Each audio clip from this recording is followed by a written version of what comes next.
రామకృష్ణ ప్రసాద్ గారు రామకృష్ణ ప్రసాద్ గారు ముఖ్యమంత్రి వైఎస్ జగన్మోహన్ రెడ్డి కామెంట్స్ చూశారు కాకినాడలో పింఛన్ కాని కార్యక్రమంలో.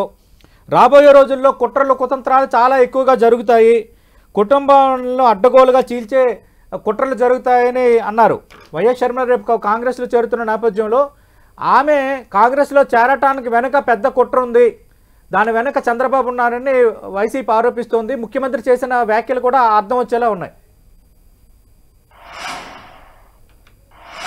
పాల్గొన్నటువంటి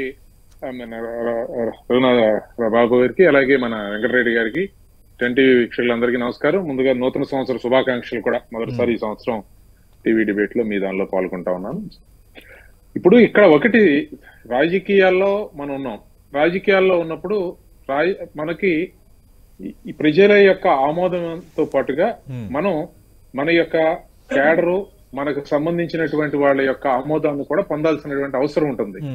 ఈ నేపథ్యంలో ఆనాడు జగన్మోహన్ రెడ్డి గారు ఏం రాజకీయాలని లేదంటే ఏమి కుట్రలు చేశారని చెప్పి 151 సీట్లు వచ్చినాయి, ఏ విధమైనటువంటి చేశారు వాతావరణం, ఇవన్నీ కూడా ఒకసారి గుర్తుకు తెచ్చుకోమని చెప్పాల్సిన అవసరం ఉంది. ఈ రోజు మీరు చూస్తే ఆనాడు నుంచి ఈనాటికి 2019 నుంచి సుమారుగా 58 నెలల కాలం, సుమారు 57-58 నెలల కాలం పూర్తయిపోయింది. అప్పుడే ఇంతవరకు ఒక్కటంటే ఒక్కటి వీరు చేసినటువంటి కార్యక్రమం ఉందా? వీరు ఓడిపోవటానికి గల కారణం కుట్ర కుతంత్రం అని చెప్పుకునే ప్రయత్నం చేస్తా ఉన్నారు తప్పించి, ఇదిగో ఇది చేశాము మేము చెప్పినటువంటి మాటలు ఇవి, మేము ఇచ్చినటువంటి హామీలు ఇవి అని చెప్పి ఏమైనా ఒకటన్నా ఉందా సతీష్ గారు వీళ్ళది?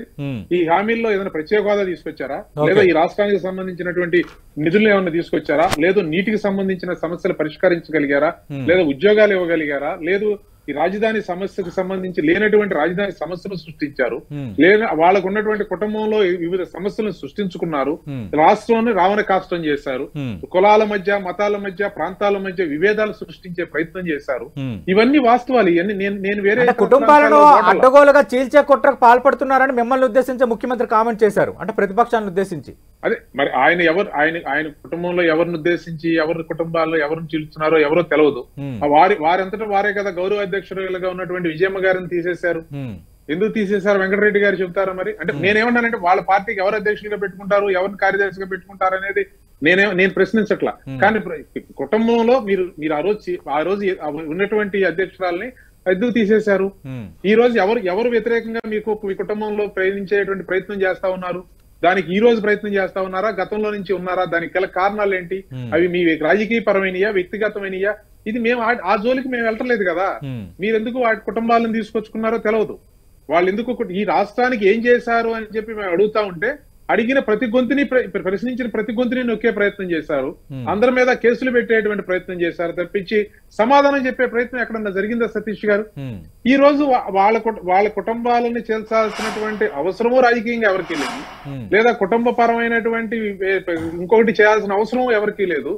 దానిని రాజకీయంగా ఏదైనా ఉంటే వాళ్ళ మధ్య విభేదాలు ఏమైనా ఉంటే కుటుంబ పరమైన విభేదాలని వాళ్ళ రాజకీయ ప్రయోజనాల కోసం వాళ్ళు మాట్లాడుకుంటా ఉన్నారు తప్పించి అది వాళ్ళ దాన్ని కూడా రాజకీయ ప్రయోజనాల కోసం మాట్లాడుకుంటా ఉన్నారు.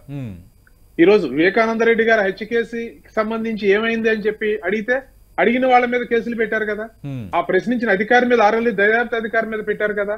ఈ రోజు వాళ్ళ కుటుంబాల్లో ఏం జరుగుతా ఉంది, ఏమిటి, దానికి సంబంధించిన అంశాలు ఏంటి అనేది ప్రభుత్వ పరంగా ప్రకటన చేయాల్సినవి కొన్ని ఉన్నాయి, వ్యక్తిగతంగా చెప్పాల్సినవి కొన్ని ఉన్నాయి, విధాన పరంగా చెప్పాలి. తెలుగుదేశం పార్టీ 2 ఆప్షన్స్ పెట్టుకుంది. అయితే బీజేపీతో వెళ్ళటమా, లేదంటే ఇండియా కూటమి కూడా దగ్గర అవ్వచ్చు, Congress, left parties, Telugu Desam party, Janasena కలిసి వెళ్ళొచ్చు.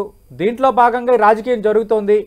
మొన్న డీకే శివకుమార్ మనకు తెలుసు, ఇప్పుడు కాంగ్రెస్ ఆయన నయ్యా ట్రబుల్ షూటర్, ఆయనతో చంద్రబాబు నాయుడు భేటీ యాదృచ్ఛికం కాదు, ఒకవేళ యాదృచ్ఛికం అయితే ఆ వీడియోని టీడీపీ ఎందుకు బయట పెట్టిందని అంటున్నారు వెంకటరెడ్డి గారు. ఏదో జరుగుతుందన్నది వైసీపీ అనుమానంగా ఉంది. లేదు, అది వెంకటరెడ్డి గారి దగ్గర ఉన్న సమాచారం నాకు తెలియదు, కానీ యాదృచ్ఛికంగానే జరిగింది 100%. అదైతే నేను చెప్పను, అధికార ప్రతినిధిగా అఫిషియల్ గా కూడా చెప్తున్నాను దీన్ని. అది ఏమైందంటే వారు వేరే వెళ్తున్నారు, ఈయన వచ్చిన సందర్భంగా అక్కడ ఈయన వస్తున్నారని తెలిసి ఆయన జైలు నుంచి బయటకు వచ్చినా కలవలేదు కాబట్టి కర్టసీగా కలిసినటువంటి సందర్భం. సరే వీడియో అంటారు, ఇవాళ అందరి దగ్గర ఫోన్లు ఉన్నాయి, ఈ ఫోన్లు ఎవరో ఒకరు రికార్డ్ చేసి ఉంటారు. అది రియల్ గా కూడా యాదృచ్ఛికంగానే జరిగింది. అది ఒకవేళ చేయాల్సి వస్తే ఇప్పుడు చంద్రబాబు నాయుడు గారు మాట్లాడాల్సి వస్తే Okay. ఆ రాష్ట్రంలో దేశంలో వచ్చి ఉన్నటువంటి అత్యున్నతమైనటువంటి మా పార్టీ నాయకులు అత్యున్నతమైనటువంటి స్థాయిలో ఉన్న వాళ్ళతో మాట్లాడేటువంటి ప్రయత్నం జరుగుతుంది కానీ ఏదో సాటి మాటన Okay. రైల్వే స్టేషన్ లోనో లేదంటే బస్ స్టేషన్ లోనో రైట్ రామకృష్ణ ప్రసాద్ గారు కుట్రలు కుతంత్రాలు ఎత్తులు పై ఎత్తులు వేసుకున్న విజయం మాదే, కానీ ఇది జరుగుతుందని ప్రజలకు చెప్పాల్సిన బాధ్యత మాపై ఉంది కాబట్టి ముఖ్యమంత్రి మాట్లాడుతున్నారు, మాకు ఎలాంటి భయం లేదంటున్నారు వెంకటరెడ్డి గారు. ఇప్పుడు ఇక్కడ ఒకటి సార్ సతీష్ గారు, ఒకటి చూస్తే తెలుగుదేశం పార్టీ పుట్టిన దగ్గర నుంచి ప్రతి దగ్గర సందర్భంలోనూ ఎన్నికల్లో పొత్తులతోనే పోటీ చేసాం, ఒక్క 2019లో తప్పించి. ఇది పాయింట్ నెంబర్ 1. వివిధ సందర్భాల్లో వివిధ రాజకీయ పార్టీలతో పొత్తుల్లో ప్రయాణం చేశాం. ఇది ఎన్టీ రామారావు గారు ఉన్నప్పుడైనా తర్వాత అయినా కూడా జరిగినటువంటిది, చంద్రబాబు నాయుడు గారి హయాంలో కూడా జరుగుతున్నటువంటి ప్రక్రియ. రెండోది, వారు చెప్పినట్టుగా తెలుగుదేశం పార్టీ అమిత్ షా గారి మీద రాళ్లు వేయించారు అనే మాట అబద్ధం.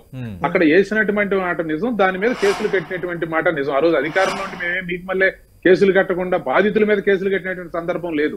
ఆ రోజు ఆ కేసు తిరుపతిలోనే ఉంది కదా, అలిపిరిలోనే కేసులు ఎవరి మీద రిజిస్టర్ చేస్తారో ఇప్పుడు కూడా రికార్డు ఉంటుంది. 2, ఇక దీనికి సంబంధించి రాజకీయ పరమైనటువంటి రాజకీయ పరమైనటువంటి అంశాలకు సంబంధించి మాట్లాడేటువంటి మాటలని తీసుకుని వెళ్తే చాలా రకాలైనటువంటి, అందుకని చెప్పేది వ్యక్తిగతమైనటువంటి వాటికి సంబంధించినటువంటి మాటలు కానీ ఇతర అంశాలు అది రాజకీయమా చెప్పేది కాదు. భార్యను తిట్టారా? మోడీ గారు ఇలాంటి గ్లోబల్స్ ప్రచారం ఎవరు బాలకృష్ణ అన్న మాట్లాడలేదు సార్, చెప్పండి. హిందీని తెలుగులో ట్రాన్స్లేట్ చేసి చెప్పండి ఏమన్నాడు. మనోడితో మాట్లాడలేదు చెప్పించడం, ఎవరు మాట్లాడతారు? తెల్లాన్నే చూసుకోలేనాడు, దేశాన్ని చూస్తాడన్నాడు. ఇదే అసెంబ్లీలో చంద్రబాబు నాయుడు గారు సార్. ఇంకా కాదు సార్, ఇది సోషల్ మీడియా యుగం సార్. ఇది డిజిటల్ మీడియాలో నాడే మాట్లాడారు, ఇప్పుడు కూడా బాక్స్ లో వేసి మళ్ళీ చూపిస్తారు. ఇదేమన్నా ఆ రోజున్న పత్రికల్లో ఏం రాస్తే ఆ పత్రికలు తీసి పక్కన కాదు కదా. బట్ రాజకీయాల శాశ్వత మిత్రులు శాశ్వత శత్రువులు ఒకసారి వ్యభిచారం అంటాం, ఒకసారి సంసారం అంటాం అని వీళ్ళు మాట్లాడితే ఆ భాష బాబాయ్ హత్య జరిగితే దానికి మీద ఇంతవరకు అధికారికంగా స్పందించారు. సిబిఐ ఎంక్వైరీలో ఉంది సార్, అడగండి. సిబిఐ తొందరగా తేల్చమనండి, న్యాయస్థానాల్లో మాట్లాడుకోవడం అనేది కరెక్ట్. జరిగిన రాజకీయ పరమైనటువంటి అంశాలలో జరిగినటువంటి వాటికి సంబంధించి వాటి వరకు కన్ఫైన్ అయ్యి అసలు ఎప్పుడు విడిపోయారు?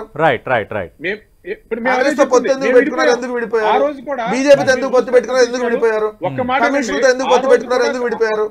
జనసేనతో ఎందుకు పొత్తు పెట్టుకున్నారు? ఎందుకు విడిపోయారు? 2019 మినహాయిస్తే మిగతా అన్ని సందర్భాల్లో పొత్తులు పెట్టుకున్నాం చెప్పారు.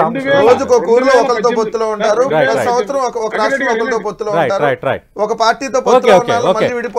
రామకృష్ణ ప్రసాద్ గారు, మీ అంచనా ఏంటి సార్? ఖచ్చితంగా మీ కూటమితో కలిసే అవకాశం ఉందా? భాగస్వామిగా జనసేన ఉంది కాబట్టి జనసేన అధినేత పవన్ కళ్యాణ్ అభిప్రాయాలను కూడా మేము కన్సిడర్ చేయొచ్చు, ఛాన్స్ ఉందని రఘునాథ్ బాబు గారు అంటున్నారు. మీ అంచనా ఏంటి సార్? రాజకీయాల్లో ఏదైనా సాధ్యమే అవుతుంది అనేది చాలా కాలం నుంచి ఉన్నటువంటిదే సార్. ఆల్రెడీ కలిసి పోటీ చేసినటువంటి పార్టీలే విడిపోతున్నటువంటి సందర్భం. మేము ఇంతవరకు ఆ పరిస్థితి లేదు. అంటే నేను అనేది ఇటు వెళ్ళిపోయి అటు కలిసి మేము అధికారాన్ని అంటే ఇప్పుడు కలిసి పోటీ చేసి వీళ్ళని వదిలిపెట్టి వెళ్ళి అటు పక్క నుంచి అపోజిషన్ తో కలిసి ప్రభుత్వాన్ని ఏర్పాటు చేయాలి. ఇప్పటిదాకా రాజకీయ పరమైనటువంటి ఇప్పుడు 2018లో కూడా వెంకటరెడ్డి గారికి ఒక్క నిమిషం అర్థం చేసుకోవాల్సింది ఎందుకు ఇడిపోయామంటే, ఈ రాష్ట్రానికి సంబంధించిన అంశాలలో చేయాల్సినంత ఇంకా జరగలేదు అనే దాని మీద మేము విభేదించాం తప్పించి మమ్మల్ని ఎన్డీఏ నుంచో కేంద్ర ప్రభుత్వం నుంచో మమ్మల్ని బయటకు పంపించాల భారతీయ జనతా పార్టీ. ఆ రోజు ఇంకా జరగాల్సినంత జరగలేదు అనేది మా భావన. మీరు కాదు, మమ్మల్ని కనుక ఒక అవకాశం ఇస్తే మేము అద్భుతంగా చేస్తా ఉన్నారు. ప్రజలు మీరు అనుకున్న దానికంటే ఎక్కువ ఇచ్చారు.